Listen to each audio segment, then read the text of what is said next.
থালাপতি কি last film জননায়কন এটা finally release হয়ে গেছে আর এটা আমি দেখে ফেললাম। এই সিনেমাটা নিয়ে এখন তোমাদের সাথে কথা বলবো। দেখো, এটা থালাপতির শেষ সিনেমা, এজন্য এক্সপেকটেশন একদম বিশাল লেভেলে ছিল সত্যি করে বলে, কিন্তু এই সিনেমা দেখার পরে সেটা একদম জিরোতে নেমে এসেছে। কেন সেটাই তোমাদের আমি এই ভিডিওতে বলবো। এই ফিল্মটা রিলিজ করার 2 দিন আগে নাকি 3 দিন আগে মেকাররা বলে দিয়েছে যে এই সিনেমাটার 80 থেকে 90% ভগবত কেসরি মুভির রিমেক করেছে তারা।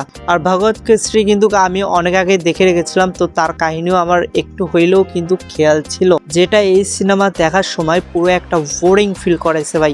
একদম A to Z প্রত্যেকটা ফ্রেম বাই ফ্রেম এটা কপি করেছে।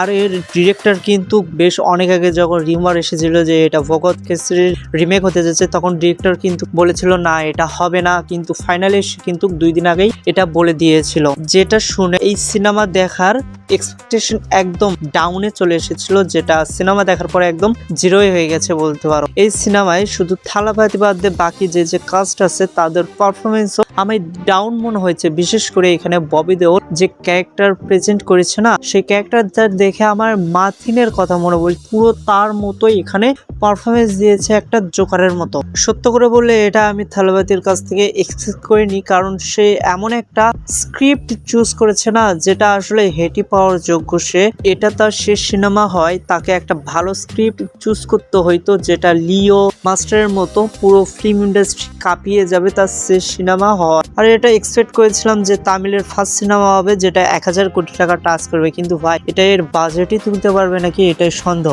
এক কথায় যদি বলি, তোমরা যারা জননায়কন দেখতে চাও তারা শুধু বিজয় থালাপতির জন্যই দেখতে পারো। আর যদি বলো যে না আমরা স্টোরি ভালো দেখবো, তাহলে আমি তোমাদের সাজেস্ট করবো তোমরা ভগবত কেসরি যা দেখোনি তারা ওই সিনেমাটাই দেখো। ওটা একদম মাস্টারপিস সিনেমা ছিল, এই সিনেমার থেকে 100 গুণে 1000 গুণে ভালো ছিল। তবে হ্যাঁ, তাও আমি আবারও বলবো তোমরা এই সিনেমাটা একবার হইলেও টাইম পাসের জন্য দেখতে পারো, কারণ এটা বিজয় থালাপতির শেষ সিনেমা, সেই হিসাবে সে ভালোই পরিমাণে এখানে কিন্তু অ্যাক্টিং করেছে। আর ওই তো 10% স্টোরি একটু ফিকশনের উপরে, যেটা পলিটিক্সের উপরে। এই পলিটিক্সের কারণে আসলে এই সিনেমাটা এতদিন থেমেছিল, কারণ বিজয় থালাপতি তখন সিএম হওয়ার জন্য ভোটে দাঁড়িয়েছিল। এটা তো তোমরা সবাই জানো, এই নিয়েই কিন্তু এটা আটকে ছিল, যেটা ফাইনালি কিন্তু রিলিজ হয়েছে। তোমরা কে বিজয় থালাপতির মোস্ট ফ্যান তারা অবশ্যই কিন্তু কমেন্টে জানিয়ে দেবা। আর হ্যাঁ, এখনো যারা চ্যানেলকে সাবস্ক্রাইব করো অবশ্যই কিন্তু চ্যানেলকে সাবস্ক্রাইব করে দেবা। তো তোমাদের সাথে দেখা হচ্ছে নেক্সট একটা ভিডিওতে। Good bye.